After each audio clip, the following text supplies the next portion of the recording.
Okay, turn over. Action!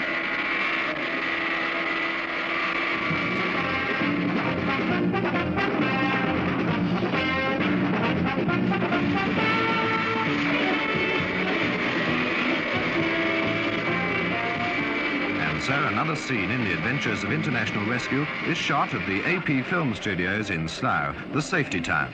Thunderbirds is the brainchild of Jerry and Sylvia Anderson, the most exciting go husband and wife team in the history of filmmaking. Sylvia, the real-life Lady Penelope, is directly responsible for the characterization and costumes. How do you decide on the characteristics of your cast? Well, this starts initially in the script stage. My husband, Jerry, and myself write the original script, so that when we actually put pen to paper, we have a mental image of the character as it should be. And I think we develop it from there. Do you sort of see characteristics in people you know, magazines and that sort of thing? Yes, all the time, all the time. I think, in actual fact, what we do is we take a composite face. In other words, we take the eyes of someone, nose from someone else, and so on. So we can then produce the perfect face for the character that we've invented. And we don't have to rely on a casting agency to provide us with an actor with a perfect voice, a perfect face, and acting ability. What about the design of the costumes? Well, this, of course, as our series is based on the 21st century and is futuristic, we try to at the least make the costumes contemporary and at the best futuristic. Are you trying to somewhat lead fashion by the costumes of Lady Penelope? Well, we are really, yes, and there will be Lady Penelope dolls and fashions, and I hope this will perpetuate the image that we create on the screen.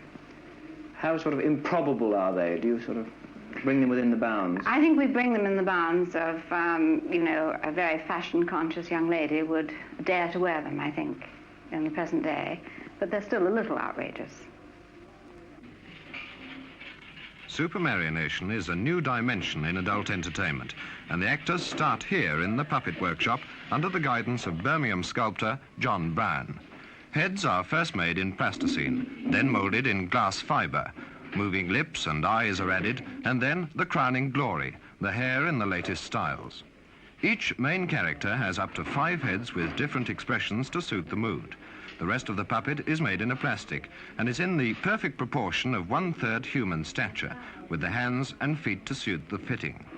Any character can be made up from these interchangeable components.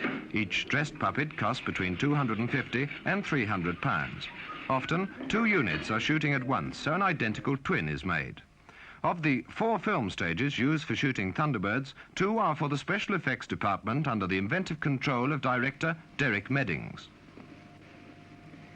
Derek, how do you evolve the futuristic designs of your models?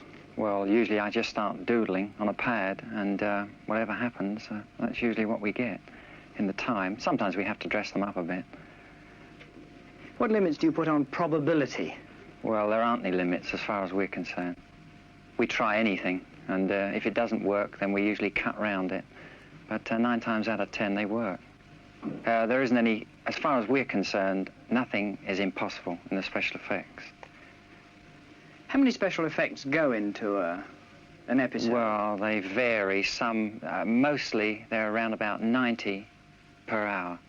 Some, you know, they range up to 105. We've had as many as 130 in a film. And then we've really got problems. What are your greatest problems in the effect line? Anything that flies. Because it's always the wires, losing the wires against cloud and blue sky. So we have to, well, we have secret little ways of doing it. And I'd rather not say how it's done. How do you maintain such realism? Well, we do little things that I think people don't, they're not aware of when they look at a vehicle. But if a vehicle goes through screen, then we do a dust trail behind it. So there's always a certain amount of dust coming from the back of the truck or lorry, car, whatever it is. And then we have all the wheels sprung independently so that they get this movement and they don't just bounce up and down like a toy. And shooting at high speed, around about 72 frames, and sometimes as much as 120. That's as opposed to 24. Which is a normal Yes, film frame. but we can't shoot at 24. There's very few shots we can do at 24 on the special effects. Even if we shoot water, we always have to shoot at 72 frames so that it slows it down just that right amount to give us the realism again. Boats, things like this, we use little gadgets on the back that give us the wake. These are the things, if they're not there, people know that something's wrong with the shot, and they're not really sure what it is, but if it's there, they just accept it. It's just like using any other, or just like watching any other boat going through a picture. When you were a boy, were you fascinated by explosions? Yeah, I'm very destructive by nature. I think that's why I'm in the special effects. Backstage, there's a vast empire of scenic design and model making. Everything is custom designed and built to scale. Houses, spaceports, Thunderbird craft, vehicles down to guns and watches. After use, they're either stored for the future or scavenged for new creations. All the models are identically reproduced in various scales to suit the scene, and a perfect continuity must be maintained. It's a model maker's paradise, spoiled only by the dirtying down process needed to give realism. Every kind of material is utilized, and the ingenuity of the operatives is endless, a great challenge that adds to the appeal.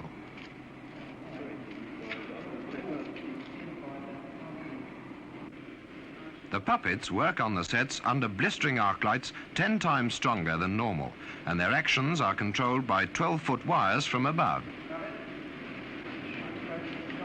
Well, son, guess you get settled down for the night. Gosh, Dad, how can I settle down in all this excitement? Well, The pre-recorded dialogue is fed through a lip-sync machine, and the word impulses are transmitted to a solenoid in the character's head, causing the lips to move in perfect time with its voice. This near realism is synonymous with all the work done by the AP film team of over 100. You be a good boy and get off to sleep. The series is shot in full Eastman colour and is already being shown in Canada, Australia, Holland and Japan. But what is the adult appeal? The best man to answer this is Thunderbirds creator Jerry Anderson. Well, of course, this is a question I would like to know the answer to, because we very much want the films to have adult appeal. I think that it's probably the technical fascination of seeing model characters and model machines behave in a realistic way on the screen. I think it is the wonderment, much the same way as with the Disney cartoons. One looked at animated figures and couldn't believe that they in fact weren't real. And of course, I think from the point of view of creating fantasy, it is important to make fantasy as believable as possible so that it is acceptable. This is what we try to do. What of the future? Live actors? Well, this is a difficult one to answer. It's a question we ask ourselves at least once a week. I would very much like to make films with live actors, but of course the problem is that with live actors you have to accept their faces as they are. I don't think it would be quite as simple to get the strong characters that we succeed in getting in our films.